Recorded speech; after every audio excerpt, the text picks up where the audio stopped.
Turi mu karere ka Kamonyi mu murenge wa Runda ni mu kagari ka Kagina, tukaba turi ku nzu y'umubyeyi witwa Pelajiya. Ni umubyeyi ubu ngubu ni nyakwigendera, bitewe n'uko ngo mu gitondo cy'uyu munsi umugabo wari uje kumureba bari bafitanye gahunda y'uko uwo mubyeyi yagombaga kugura ibiti. Uwo mugabo yaje ageze kuri iyi nzu asanga inzu irafunze, hanyuma mu gusanga inzu ifunze icyo yakoze ngo yakomanze abona nta muntu umufunguriye, ngo akaba ari umubyeyi wari usanzwe abyuka kare ajya mu mirimo ye itandukanye. Hanyuma ngo uwo mugabo icyo yakoze yasunitse urugi yinjiramo kugira ngo arebe niba uwo mubyeyi akiri mu nzu.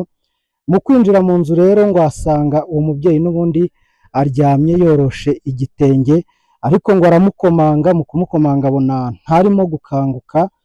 Akuyeho ako gatenge ngo yatunguwe no kubona umuvu w'amaraso ndetse yatangiye no kuvura, bikaba bikekwa ko yaba yishwe. Icyo yakoze nawe ngo yahise atabaza abadamu bari barimo guhinga hano haruguru mu murima haruguru y'ino nzu.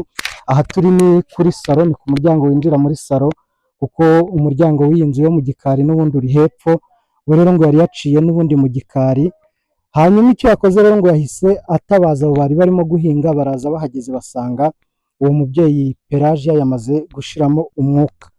Bamwe mu baza ku isonga mu gukekwaho kugira uruhare mu rupfu rw'uyu mubyeyi ni umwana we w'imyaka 21 nk'uko barimo kubivuga, akaba ariwe bikekwa ko yaba yagize uruhare mu rupfu rw'uyu mubyeyi. Impamvu ngo yaba ariwe ukekwa ni uko baje basanga uwo mubyeyi yitabye Imana kandi niwe babanaga, ndetse uwo muhungu ntawe uhari yanasize amufungiranye mu nzu. Ntabwo haramenyekana icyaba cyatumye amwica, ariko abaturage bakavuga ko bamwe baravuga ko ngo uwo mwana ashobora kuba hari ikibazo cyo mu mutwe yari afite, ariko abandi bakavuga bati ntacyo tuzi kuko twajyaga tumubona n'ubundi muri karitsiye atwaye moto, ariko yarigize umuntu w'igihazi utazakora ugomba gutungwa n'iby'ababyeyi, ngo akahora ashwana n'umukecuru we amwingingira gukora undi akabyanga. Hakabaho n'igihe ngo yamuhaga ibiryo akamubwira ngo ntabwo ari burya ibyo biryo kuko birimo amashereka, akabimena. Bikaba byaje kurangira rero uko birimo gukekwa yambuye ubuzima mama we umubyara. Mu byo abaturage bifuza ni uko wagize uruhare mu rupfu rw'uyu mubyeyi yafatwa ndetse agakurikiranwa n'ubutabera, bakamenya niba koko ari we wabikoze, cyane ko hari n'abandi batemera ko yaba yabyikoresheje wenyine. Baravuga bati dukurikije uko twari tumuzi ashobora kuba wenda hari abandi bamufashije atari we wenyine wabigizemo uruhare. Ubwo ibyo turabiharira iperereza, gusa ukekwa we yamaze gucika, ntawe uhari ubu ngubu, arimo gushakishwa n'inzego z'umutekano. Aka kanya tuvugana uwo mubyeyi aracyari muri iyi nzu, ubwo nyine hategerejwe ababifitiye ububasha barimo na RIB kugira ngo baze iperereza ritangire. Uwo ukekwa n'ubundi aracyakekwa kuko aracyari umwere, ntibaranamufata nta nubwo arahamwa n'icyo cyaha. Dutegereje kuza kumenya icyo ubuyobozi bubivugaho, ariko abaturage bo baravuga bati biramutse binamuhamye yazazanwa akaburanira mu ruhame, tukamenya icyabimuteye kugeza ubwo ashobora kuba yakambura mama we umubyara ubuzima. Reka tuganire n'umwe mu bana b'uyu mubyeyi w'uyu nyakwigendera, tuganire iminota mikeya. Urumva nawe n'ubundi ntabwo tumufata umwanya munini kuko aracyari mu gahinda. Mbere na mbere reka tubihanganisha. Yego murakoze. Muratubwira amazina nanone, hanyuma mutubwire urupfu rw'umubyeyi wanyu mwarumenye ryari, bigenze bite? Nitwa Niyomubyeyi Alphonsina, njye nashakiye mu Rugarama. Ubwo rero aya makuru njya kuyamenya narindi Nyarugenge nagiye kuvuza umwana, bari bampaye taransiferi ijya CHK ngo kureba uko umwana igufa rimeze. Mu gitondo cya kare telefoni birasonnye, murumuna wanjye arambwira ati mama yamaze gupfa. Ati se yishwe n'iki? Arambwira ati turabona hari amaraso ntabwo tuzi icyamwishe. None se musaza wawe arahari? Arambwira ati ntawe uhari, ntawe turi kubona. Nanjye mpita nteganza niko kugera hano. Ni umubyeyi wari ubanye gute n'uwo nguwo ukekwa? Munatubwire ukekwa yitwa nde, yari abanye gute na mama we? yitwa Maniraguha Shadaraki, ni umwana we w'umuherezi yakundaga, nubwo naramubwiraga nti ese nimba mubona afite ikibazo tujye kuvuza umwana, akambwira ati umwana wanjye Imana yambwiye ko izamukiza, ndindiriye imvugo y'Imana. Ni umwana we yakundaga, yavugaga ati umwana wanjye nta no kumwanga, nta n'ikintu bagapfa, nta kintu twabonaga yagapfa nawe, nimba ari we wamwishe koko ntabwo tuzi icyabimuteye, umuzi aho ari ntabwo tuzi aho ari, cyane ko njye ntari nahari, ubwo sinzi amakuru, ariko n'abahageze mbere ntawe babonye, niyo mpamvu bari gukeka ko ari we yaba yamwishe. yari kuzajya kumuvuza iki? Hari abavuga ko yari afite ikibazo cyo mu mutwe, wenda ni umuvandimwe wawe, icyo kibazo cyari gihari bimeze nanjye icyo kibazo naraje nkibonaho, wabonaga avuga ibintu biterekeranye, ukabona mbese aravuga ibintu nyine, ukabona ko mu bwonko bwe byahindutse nk'uko twari dutuwe tumuzi. Noneho nyina ngo yamugaburira, hari ubwo yamugaburiraga ngo akabyanga ngo ntabirye, ngo akamubwira ngo yashyizemo amashereka. Amashereka avuye he? Turabizi se? Ntabwo tubizi, iyo nkuru nanjye naje bayimbwira gutyo, ngo niko yabwiye nyina, ngo ibiryo bye ntabyo arya, ngo birimo amashereka. Noneho mushiki we ariko ngo yabimuha we ngo akabirya. Ubwo rero ibindi ntabwo nzi, ubwo ko ibindi nabivuga. Nta bibazo muzi yari afitanye n'umubyeyi wanyu bishobora kuba wenda aribyo byaba byagejeje? Iki na kimwe, ndakubwiye ngo mu bana twese yari afite, uwo mwana niwe wakundanaga na nyina, niwe wakundanaga na nyina, kuko hari igihe bigeze no kugera bajya bajyana no gusenga, nyuma hari niba umuhungu yaraje kwanga kujya ajyayo ntabwo mbizi, nta kintu nzi bapfaga habe n'iki na kimwe. Umubyeyi yari afite imyaka ingahe? Munatubwira amazina ye yose. Yitwa Mujawayezu Pelajiya, ndumva niba yaravutse 6/3, ndakeka ari nk'aho ngaho. Murasaba iki rero nk'umuryango? Ikintu dusaba nyine nuko twamenya iby'urupfu rwe, se tukamenya niba ari uwo musaza wacu waba wamwishe se, cyangwa nimba ari abagize n'abana be baba baturutse hirya, tukamenya ibyo ari byo, gusa wenda twamenya n'ibyo ari byo, uwo musaza wacu akaba yanahanwa. Papa nawe uratubwira amazina hanyuma utubwire, hano ko mbona abantu mwese mwarakaye bifite agahinda byagenze. Amazina yanjye nitwa Mbyariye Karaveri, ariko ibyatubabaje nawe byakubabaza. Twabuze umukecuru wacu witwa Pelajiya, yari umukecuru mwiza, nta kibazo yajyaga agirana n'abaturage, yari umuntu wageragezaga kwitwara neza. Iyo ikintu yari azwiho, yari umuntu ukora ubutaruhuka, habe mu gitondo yabaga arimo gukora, habe nimugoroba yabaga arimo akora, mbese n'icyo kintu twari tumuziho, nta kubangamira abaturage. Igihe byaje kuntungura cyane mu gitondo, nazindutse kare kare njya guhinga, ngezeyo nkubise isuka mbere, nkubise iya kabiri, numva barambwira ati urahinga umuturanyi yapfuye, ntubuheze? Ati Pelajiya. Nimugoroba twari turi kumwe, ati ngo basanze ngo yapfuye mu rugo. Yishwe nande se? Ati yabanaga na wa muhungu we mutoya, niwe bari basigaranye mu rugo. Ariko uwo muhungu njye nkaba nari maze iminsi mubona, nkabona n'umuntu wahindutse, umuntu uhora yipfutse igipira mu maso ku manywa y'izuba riva. Njye twaranahuye ndamubaza byagenze bite ko uhora wifubitse na saa sita n'izuba cyose riba riva, uba wifubitse ibiki kundo uri bakonja riva? Aranyihora, ko namuranga asanga mu maso yarahindutse, ariko akaba yaramaze iminsi atabinaha. Yari yaragiye iriya ngo aho mukuru we yabaga za Kagitumba hafi n'Ubugande, ariko nta nubwo yakundaga kugera mu bantu, yabaga yicaye mu rugo gutyo nuko. Ubwo rero numva ngo yishe uwo mukecuru, ariko nabwo ni ukubikeka kuko ntabwo twabimenya, ariko nawe wabikeka kuko umuntu niba ari we babanaga tukaba kugeza uyu munsi tutamubona, kandi bakaba bavuga ngo yararwaye mu mutwe, niba bimupimye mubundi yari muzima, kuko yaba atari na muzima ntabwo aba yabikoze ngo ahunge, yari muzima rwose. Byo kuvuga ngo yararwaye mu mutwe ni ukubeshya, ntabwo yararwaye. Kuki yahunze se? Yahunze iki? Ndabona ufite agahinda ku rwego rwo kutaka no kurobanura umukecuru mwari muzi.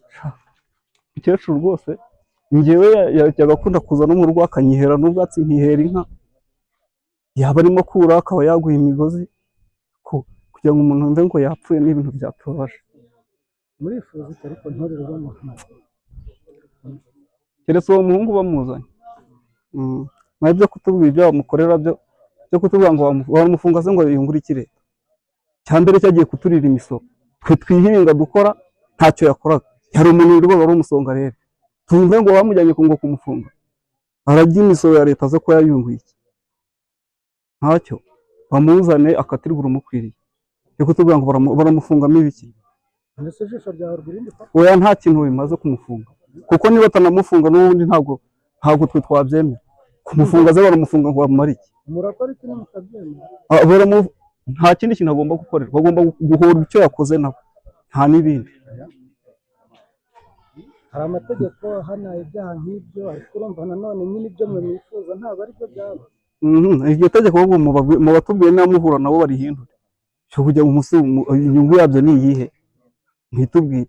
Ubu bagiye kumufunga ajye muri gereza, agenda ajye kurya imisoro yakavuyemo, icyishyuriragamo abanyeshuri biga, icyakubakaga umuhanda, icyubakaga ibitaro, bajye kukimutungisha. Barakimutungisha yagikoreye iki? Nitwa Muzatsina Anastase, noneho nkaba ntuye mu mudugudu wa Kamuhoza.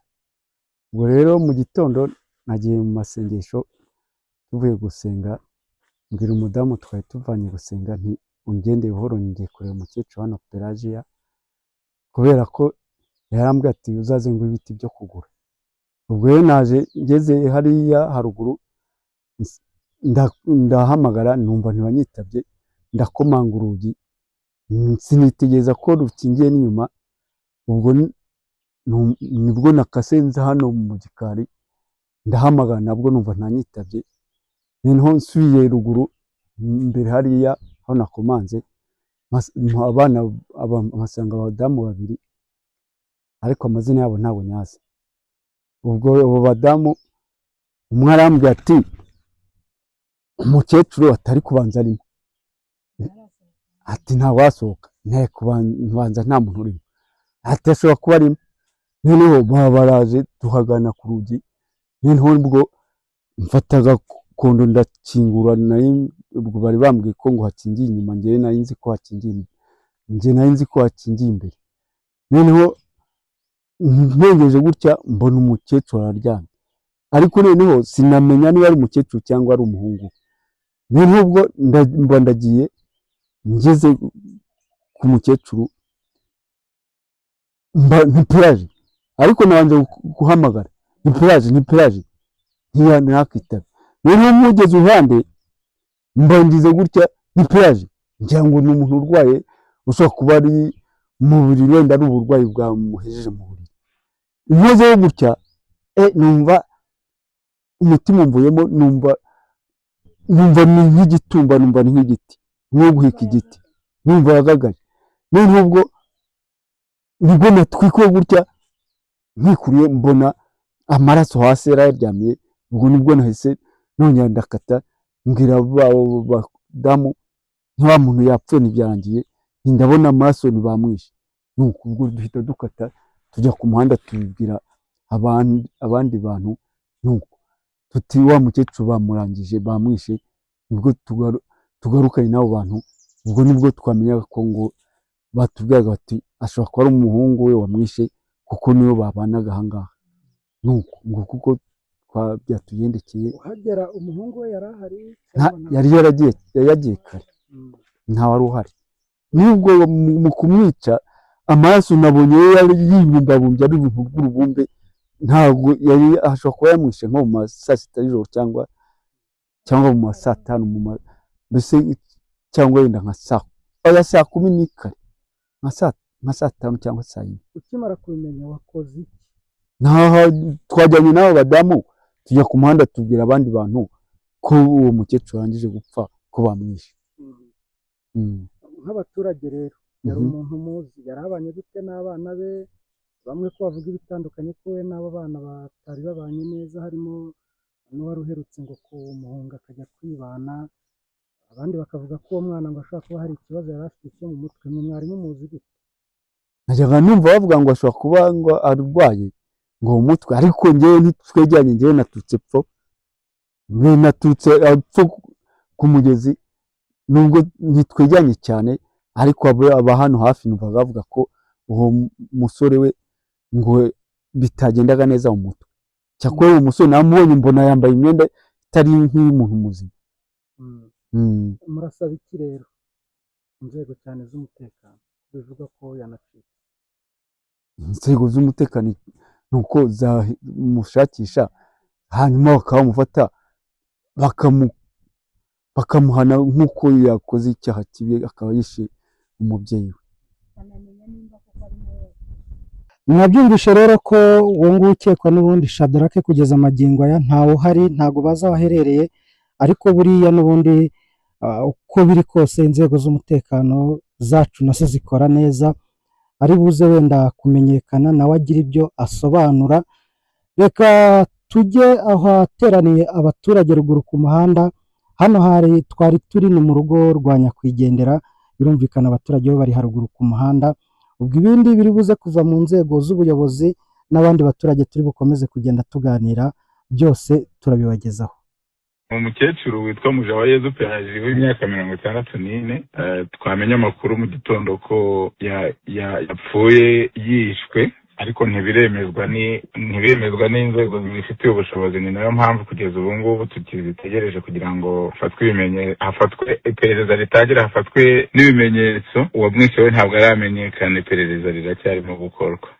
Uko wabyumvise ariko nanjye nabyumvise, nuko adahari, ariko ibyo kumwisha byo ntabwo twabyemeza. Ntabwo twebwe nk'ubuyobozi ntabwo bigeze bakitugezaho ko afite ikibazo cyo mu mutwe, kuko bafite ikibazo cyo mu mutwe cyangwa bafite uburwayi, dufatanya n'imiryango yabo kubageza kwa muganga, kandi ntabwo bigeze babitugezaho kugira ngo tubafashe. Amakuru yo twayamenye mu rukerera, nibwo twayahawe n'abaturage. Nyuma yo kuyamenya niyo twihutiye kugera aho ikibazo cyabereye.